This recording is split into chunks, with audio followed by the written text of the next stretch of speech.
Avasin tuon tallioven. Katsotaan, miten se hörähtää. Hörähtääkö? Ei voi tietää. Kohta tietää. Noni. Siinä se kurkistelee jo pihalle.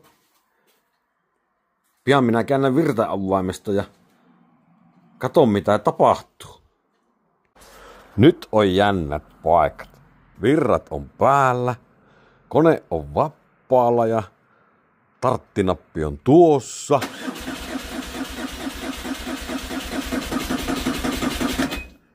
Eipä lähtenyt ensimmäisellä.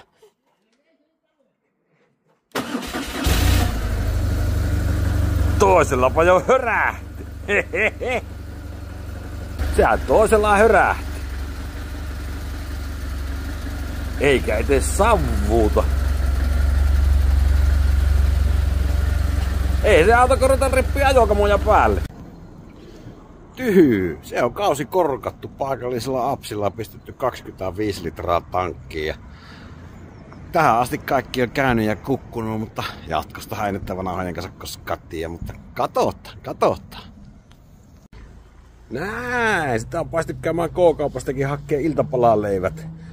Ei nyt onneksi tullut pitempää reissua, että olisi johonkin niinku vaikka Kaakkuri City Markettiin tai Haukiputtaan Lidliin lähetty. Tää on ihan vaan tämmönen kauan aloitusavaus, että käydään tankilla ja haetaan iltapalaleivät lähikaupasta ja hurautetaan kotiin. Tulee tässäkin reilu 20 kilometriä kumminkin matkaa, niin mennään näillä tänään.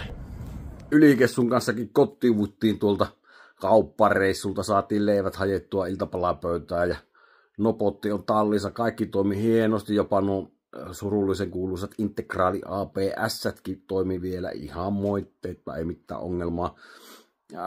Käsivarsi ehkä vähän otti kylmä tuosta loppumatkasta kotiin päin tullessa, mutta muuten kyllä niin tosi hyvin tarkeneen noilla linssransseilla vuorineen päivinne. Niin. Semmoista se on, kausi on korkattu ja jääpä ottelemaan seuraavia seikkailuita, mihinkä sitä me oikeastaan tuo Ylikessun kanssa vielä joudutaankaan, sitä ei voi tietää. Saattaa olla olematta, ei voi tietää. Se on moro.